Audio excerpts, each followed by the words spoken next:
possibility of the day makes itself manifest to you, and it presents itself as a problem. How will I interact with what's transforming in front of me in a manner that will bring about the desired end?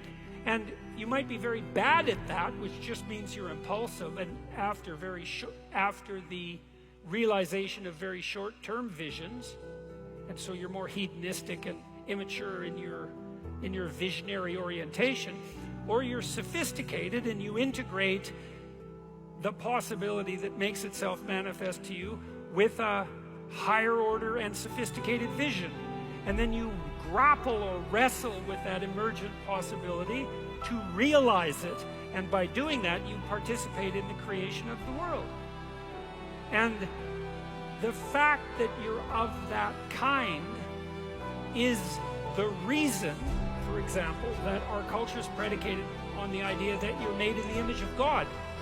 Because God is the spirit that confronts chaos and possibility and transforms it into habitable reality. And that's you, in the microcosm. And that's a divine thing that you're participating in. And you can tell that because if you do it right, it's deeply meaningful.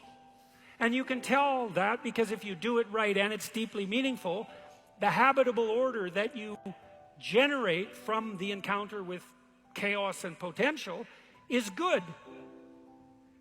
And so the word that manifests itself at the beginning of time, the creative word,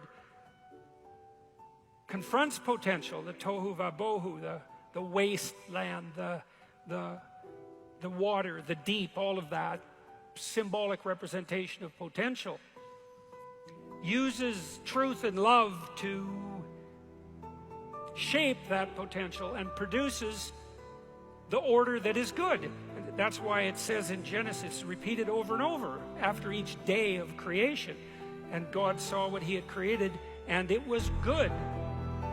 And so if you're oriented properly in your life, when you contend with the transforming horizon of the future, which is the entrance of becoming into being, that's another way of thinking about it, then you contend with that as a high-order ethical actor, and you transform that potential into the habitable order that is good.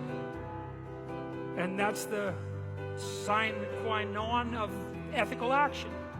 And we all recognize it as such. So that's the answer to that question.